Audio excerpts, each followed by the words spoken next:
Selamat malam BNS Squad, kita bertemu lagi di BNS Mirror Misteri Horror.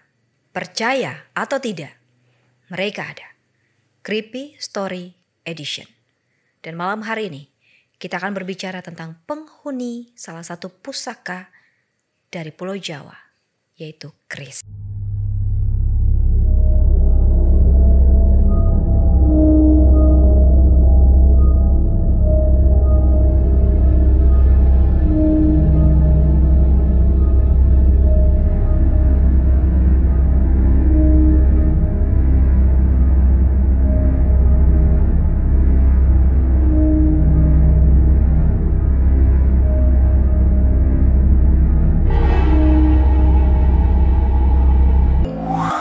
Kris merupakan salah satu barang yang dipercaya menyimpan banyak misteri yang berhubungan dengan dunia gaib. Seringkali orang-orang zaman dahulu percaya bahwa beberapa kris memiliki penjaga supranaturalnya masing-masing. Penjaga kris ini dipercaya menjadi salah satu penyebab benda-benda tersebut disakralkan. Bahkan beberapa ritual-ritual di hari-hari tertentu wajib dilakukan untuk menjaga kesakralan dari kris-kris ini. Dan malam hari ini salah seorang BNS Squad mengirimkan sebuah cerita pengalamannya bersama dengan penghuni kris atau penghuni lama dari kris tersebut. Dan begini ceritanya. Kalau ditanyakan pada saya soal penghuni lama atau mereka yang lebih dahulu mendiami tempat kita, tentu menurut saya itu akan selalu berhubungan dengan dimensi gaib. Berdasarkan pengalaman dan kejadian yang pernah saya alami di mana saja, baik itu di bangunan baru atau bangunan lama, pasti sosok-sosok gaib itu selalu ada. Hal ini dikarenakan kehidupan dimensi manusia dan dimensi gaib bangsa jin selalu berdampingan. Dan terdapat kemungkinan terjadinya gesekan antara dua dimensi ini dan itu lumayan besar. Tergantung bagaimana kita juga. Ada beberapa orang yang sering tersugesti dan ada juga yang merasa biasa saja. Waktu awal tinggal di rumah baru ini, rumah keluarga yang sudah 3 tahun kosong, sebenarnya banyak sosok aneh, berdarah-darah, penuh luka, berbau busuk yang sering menampakkan diri pada saya. Salah satu sosok yang cukup bagus perawakannya hanya Mbak Kunti yang ada di tangga. Tapi memang energi dari si Mbak ini sedikit pekat ya. Jadi kalau dia muncul pasti suasana sekitar langsung seketika panas. Sebenarnya teror lain yang juga paling sering itu adalah suara anak ayam tengah malam. Ada juga kejadian aneh di mana saya merasa ada sosok hitam besar yang suka mengintip dari jendela kamar saya. Padahal saya tidur di lantai 2. Rumah yang saya tempati ini sebenarnya peninggalan eyang saya karena rumah tua, jadi memang di bagian ruang tamu itu banyak kris-kris yang dipajang dalam lemari. Waktu itu pernah saya tidur dalam mimpi, saya dikasih mandat dari eyang saya untuk menjaga kris-kris tersebut dan harus dimandikan pada malam 1 suro. Tapi memang pada mimpi yang pertama saya menolak mandat itu dan berujung saya menjadi rutin mengalami mimpi yang sama. Sampai suatu hari ada kerabat eyang yang datang untuk mengambil kris dengan maksud mau dibawa ke rumahnya. Tapi itu tidak sampai 1 minggu. 4 kris itu diantar kembali pada saya karena kerabat eyang itu mengaku jika rumahnya menjadi sering diteror semenjak kedatangan kris tersebut. Akhirnya kris-kris itu juga ditaruh kembali ke tempat semula dan lemari itu hanya ditutup kain putih. Tidak ada gangguan yang terlalu spesifik terjadi selama saya tinggal di rumah itu. Hanya beberapa hal-hal ganjal seperti yang saya sebutkan tadi atau disampaikan oleh BNS Squad di awal cerita tadi. Baik, tapi dari cerita BNS Squad ini masih belum dipastikan ya apakah dia akhirnya memandikan kris tersebut di malam 1 suro atau seperti apa. Karena dia mengatakan gangguan masih tetap terjadi. Kemungkinan besar mungkin dia tidak melakukan mandat tersebut dalam mimpinya ya. Dan untuk membahas tentang penghuni kris ini selengkapnya bersama dengan rekan indigo saya, Dava. Malam ini saya sudah bersama dengan sahabat saya Dava, indigo ya, yang kita akan berbicara tentang penghuni kris atau penghuni lama begitu yang ada di dalam benda tua itulah kris lah ibaratnya ya. benda yang sakral lah ibaratnya kayak gitu, dan keris ini selalu identik ya dengan hal-hal yang bersifat sakral. Boleh tahu mungkin kenapa sampai seperti itu dari sisi indigonya Kak Dava ya, bicara soal keris ini, alat yang digunakan salah satu pelengkap pakaian adat dari pulau seberang, Pulau Jawa, mendadak ya jadi kayak gini. Gimana tuh Kak? Oke, kalau dari yang cerita yang tadi dapat tangkap. Yang pertama, kenapa keris? Itu lambang kesatria. Oh, Lambang maskulin kan, lambang kesatria kan hanya dipakai oleh seorang pria, tidak Betul. dipakai untuk perempuan atau Betul. wanita. Itu yang pertama. Yang kedua, kenapa dia punya energinya besar? Itu yang tadi saya bilang, energi kesatria itu untuk jaga-jaga kan. Ketika orang berperang, mereka selalu bawa benda tajam untuk menjaga-jaga, jaga diri kayak begitu. Itu sama dengan keris. Kenapa di dalam ritual-ritual adat selalu ada itu Iya, untuk menunjukkan keperkasaan. Pokoknya mereka punya kesatria, mereka punya apa ya, elemen-elemen kekuatan ada di dalam itu keris. Makanya kalau sampai bilang dia bertua, memang energinya akan lebih besar di keris. Dan kebanyakan orang-orang di Jawa atau daerah-daerah Pulau Jawa, Semarang, pokoknya daerah-daerah Bali yang model-model masih kental dengan ritual sekali itu, mereka selalu menggunakan keris gitu. Kalau di kita di daerah timur paling larinya ke parang atau pedang kayak tapi gitu. jarang sih pedang Iya. atau parang ya. Kita lebih ke, mohon maaf ya, hewan sih ke apa yang di. Tapi kalau untuk Untuk benda, pakaian-pakaian, untuk pakaian-pakaian daerah ada. Selalu mereka sarung di pinggir. Itu selalu pasti ada. Ketika mereka menggunakan itu benda di mungkin melekat dengan mereka punya tubuh, itu sisi akan keluar dengan sendiri. Oke, jadi begini, simbol keris itu lebih kepada maskulinitas atau keperkasaan seorang pria. Mistisnya di mana nih Kak? Mistisnya adalah diritualkan, dibuat perjanjian dari situ. Seperti apa? Makanya kalau kayak tadi ceritanya si Bene Squad, kenapa dia jadi peka? Karena itu barang sendiri udah dibuat ritual. Contoh, dimandikan, dikasih kembang, dibaca-bacain doa, supaya turunan-turunan yang menggunakan itu benda pusaka untuk dijadikan sebagai pedang atau untuk jaga-jaga diri gitu. Ketika ada bahaya yang dalam tanda kutip kayak begitu, untuk energi-energi negatif. Makanya kalau yang kita bedakan keris dari yang untuk adat sama keris yang digunakan untuk ritual. Beda lagi ya? Beda ukuran. Oh, bentuknya.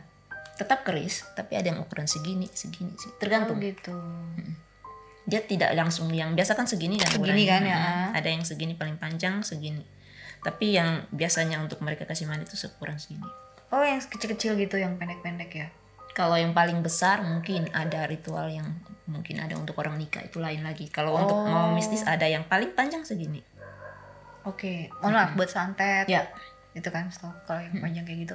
Nah, kalau bicara soal eyangnya, ada 4 keris di rumahnya gitu, dan dia mendapatkan mimpi untuk dimandikan. Seperti katanya Kak Dava, turunan nih udah dimandiin, jadi mau nggak mau turunan kesekian harus melakukan itu.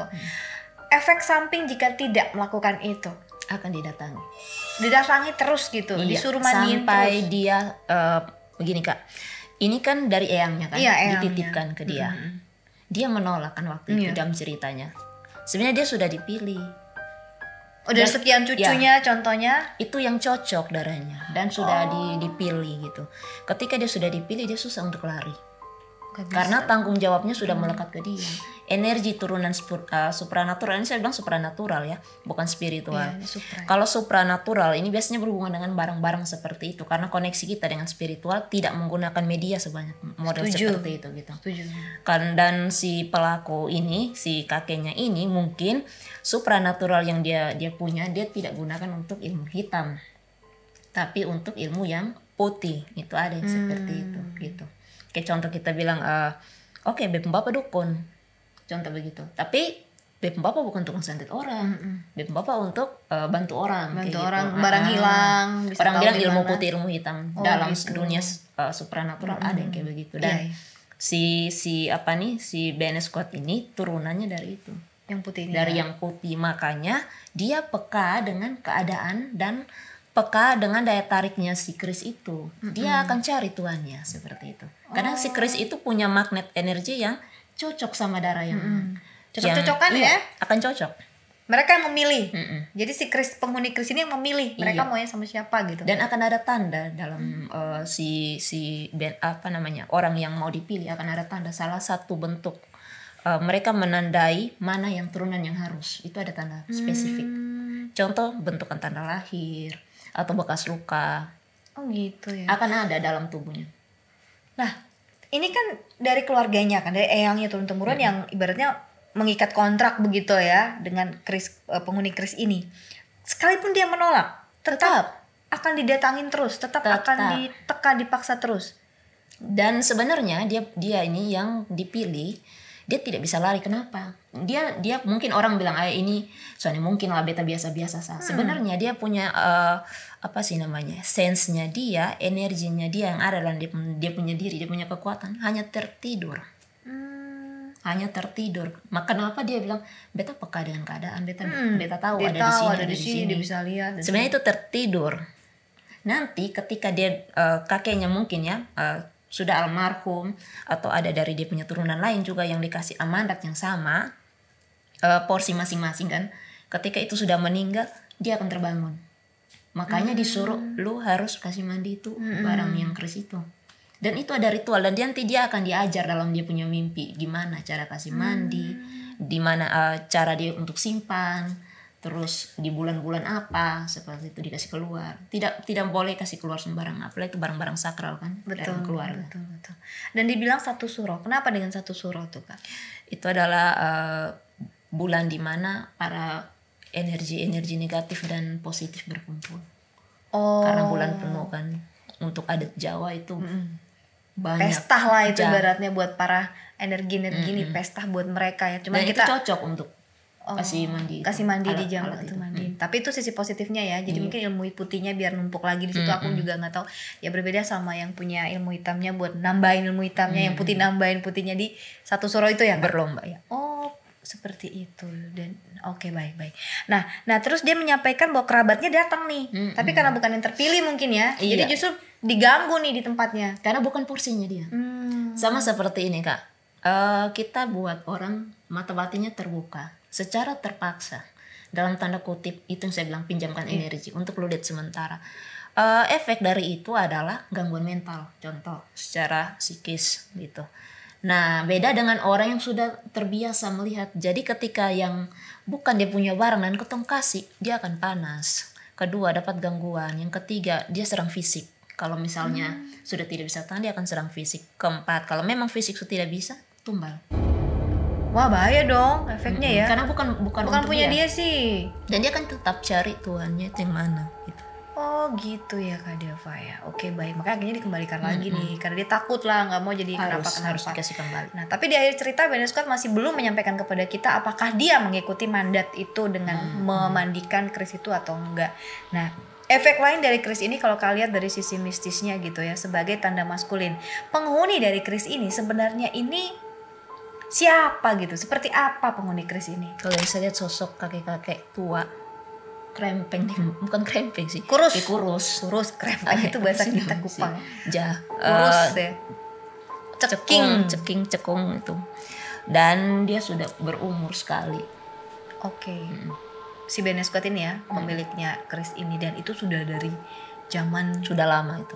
Orang punya pakaian Jawa gitu kuno sudah Jawa. Itu kayaknya pertapa juga sih. Oh seorang petapa ya, orang yang saleh itu doa makanya dikasih turun.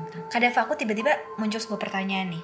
Apakah keris itu bisa menyimpan arwah seseorang? Maksudnya kita minta untuk disimpan di situ, menyimpannya itu tidak, resonansi energi pasti akan ada. Oke. Si pemilik keris awalnya ini yang dia menjaga kerisnya gitu. Tapi nanti bisa dipanggil. Oh bisa juga ya. Ketika dia punya BNS yang punya mandat ini sudah mulai terima dia punya diri dan rela untuk mengabdikan dia punya diri untuk itu mandat, nanti dia datang. Biasanya lewat mimpi, lewat sense bau, aroma. Biasanya paling sering itu adalah lewat mimpi dikasih petunjuk. Lu harus buat ini yang tadi Dava bilang, harus dikasih mandi, dia harus simpan di mana, tidak boleh dikasih keluar. Hanya lu sendiri yang punya. Biasanya mereka tuh punya satu ruangan khusus untuk itu. Iya, penyimpanan ya, keris khusus. Dan tidak boleh masuk sembarang, meskipun dalam satu keluarga. Nah itu dia tuh efeknya juga kasihan ya untuk keluarga yang lainnya kalau nggak tahu dikasih tahu dong kayak gitu. Tapi dampaknya tadi ternyata sebagai pelindung, pelindung ya, lebih kepada pelindung dia dan keluarga hidupnya dia gitu ya, bukan untuk hal yang buruk ya kalau dilihat ya. Kak Dava lihatnya kayak gitu ya. Oke, menarik sekali kalau kita bicara soal kris. Selain kris, benda-benda lain juga bisa ya Kak? Bisa, apalagi untuk ritual adat. Oh, kalau kita ya ritual adat. Kalau misalnya dalam itu ada juga yang batu-batuan. Iya, batu. Mereka biasa buat kayak giok atau buat ke kalung, gelang, cincin paling banyak. Ketika bukan hanya satu, itu ada lukisan juga mereka bisa simpan dalam situ. Dan itu tidak boleh terpisah karena itu harus dalam satu ruangan atau mereka harus berdekatan. Ketika akan barang-barang itu terpisah, dia akan panggil pulang karena energinya. Gitu. Tidak betah di tempat baru. Dulu kan ada zaman batu batu akik tuh. Dulu itu kan mereka kan isi tempat nyimpan juga isi ya. Kayak begitu. Kayak gitu ya Kak, Leontin boleh untuk diisi, dan itu harus melalui ritual juga kan. Iya. Dan harus orang yang pintar, orang yang harus yang mengerti dan memasukkan itu ke dalam, entah itu untuk kamu jaga-jaga kek, untuk mohon maaf ya dipakai buat tameng atau dipakai buat beradu ilmu dan lain sebagainya. Dan dia tidak boleh dipinjamkan. Tidak boleh ya. Sangat tidak boleh. Kasihan yang dipinjamin dong ya. Karena orang awam akan cepat merespon secara fisik itu. Kayak begitu. Baik. Pesan Kak Dava buat Bene Squad yang mengirimkan ceritanya terkait dengan kris ini. Ya sudah, kalau misalnya sudah jadi mandat untuk kamu ya, bersiap diri sudah untuk tugas yang memang sudah dikasih. Jangan melarikan diri, kan tetap akan dapat itu tugas dan tetap akan jaga itu barang. Dia akan kejar sampai kapan kamu bilang iya untuk itu. Dipaksa terus pasti ya, dengan cara lewat mimpi dan lain sebagainya. Karena kamu udah terpilih soalnya dari keluarga kan, turun-temurun. Susah diganti. Nggak bisa diganti. Oke. Ada efek samping nggak? Ada. Yang buruk? Paling ya dia punya kesulitan dalam berumah tangga. Pasti akan ada gangguan karena itu dia tidak mau diduakan.